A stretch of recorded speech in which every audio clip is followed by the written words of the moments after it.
In this video, we're going to talk about the EB3 visa processing times. We're going to start with the PERM processing times, which is step one. We're going to cover the I-140 processing times, and we're going to look at the Visa Bulletin to see the overall processing times. We're also, if you stick to the end, going to show you how you can speed up the EB3 process, what you can do to help speed it up. But first, let's start with the PERM process. So go to Google and type in PERM processing time. In this video, like all of our videos, I'm going to show you how you can do this yourself. And so the first result in the organic results should be DOL flag, and then click on processing time.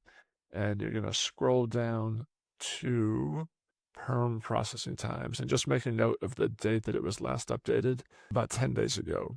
And under processing queue, you're going to look at analyst review. This is the normal processing time. And under priority dates, you're going to look at that first date right there. So July 2025. So this means that as of July 17th, 2026, the Department of Labor was processing PERM cases that were filed in July 2025. Your priority date is the date that your PERM was filed or will be filed. That's a very important piece of knowledge to understand. Your priority date is the date that your PERM was filed. So right now, in fact, in our office, today's July 27th, about 10 days after this was updated, we're starting to receive PERM approvals for cases that were filed in August 2025. And so we're receiving both July and August 2025 PERM approvals. So PERM is step one. So let's go back to Google and type in I-140 processing time, because the I-140 is what happens after, it's the filing that occurs after your PERM is approved. And the first organic result, again, should be USCIS.gov. So just click on that, and this is what it looks like. We're going to come down here and select I-140 right there. Under form category, for our purposes, we select unskilled worker, EW3, and then there's only one option for the field office.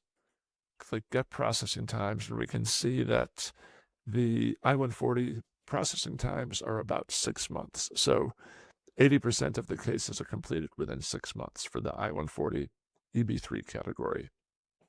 And excuse me, this is fantastic because within the past year, it was as long as 13 months. So USCIS has done a great job of getting more efficient with the EB3 other worker category I-140 processing times. So that's step two. And then the last step that we do, we look at the Visa Bulletin. And the Visa Bulletin is a little bit more difficult to first understand. The Visa Bulletin is put out by the Department of State. And so if you just Google Visa Bulletin, you'll see U.S. Department of State. You know that that's the right website, travel.state.gov. And this is what it looks like. And so we're going to look at the upcoming Visa Bulletin, August 2026. And we're going to scroll down. You'll see family sponsored first. Just move on past that until you get to employment-based preferences.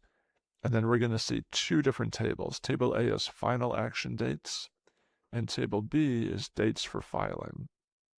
And every month we have to click on this little link in the third paragraph under dates for filing, and that will tell us which table to look at for the month. So in this case, we're going to look at August 2026, and for next month, employment-based, it says use the final action dates chart.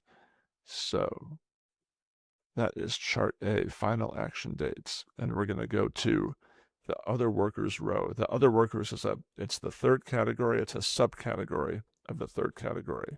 The third category is made up of skilled workers, professionals, and other workers. And so if you're a skilled worker or professional, meaning that if your employer's minimum requirements are more than 2 years of experience, you look at this one. If you're in the other workers category that we are at EB3.Work, you look at this row, other workers.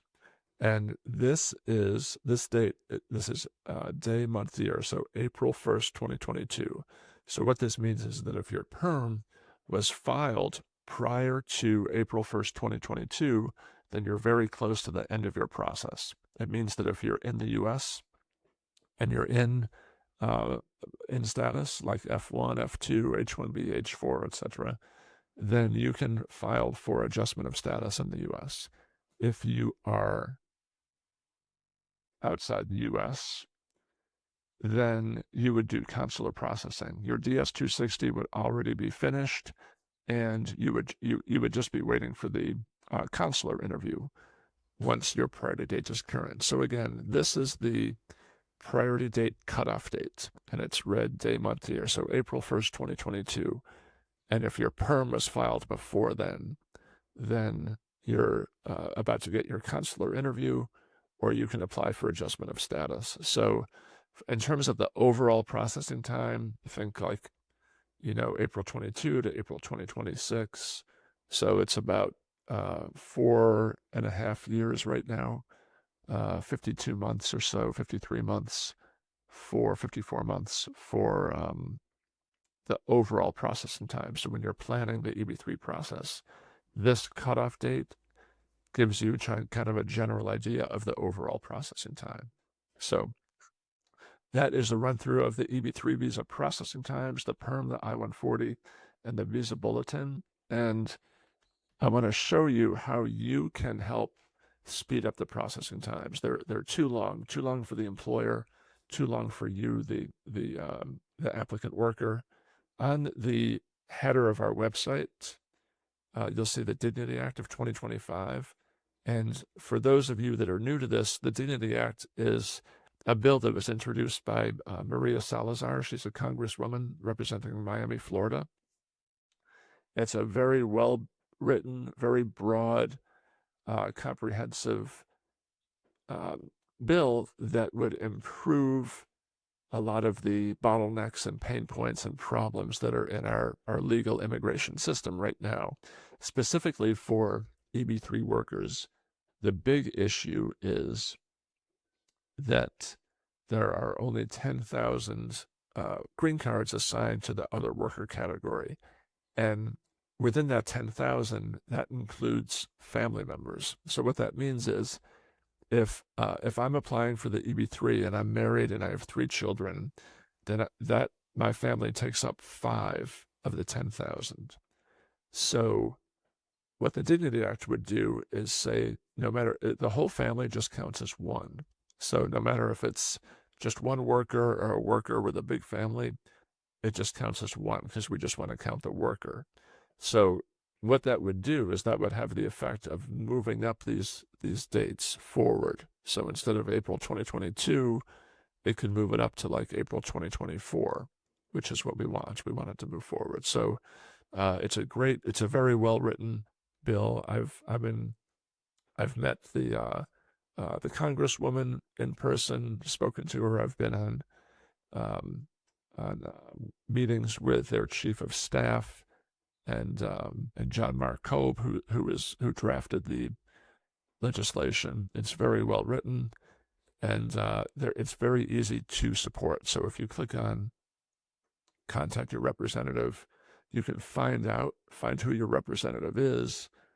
If you're in the U.S., you can send them an email. There's a text right here that we have for you. You can call the White House. There's a script right here.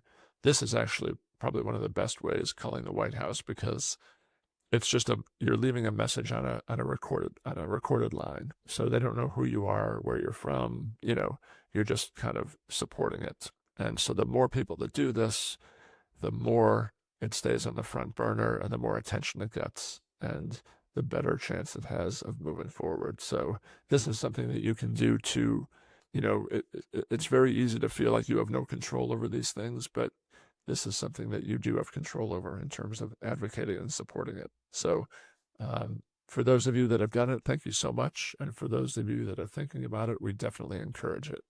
And if you have any questions at all about this or about the EB3 visa process or processing times, just leave a comment below and we will answer it as soon as we can.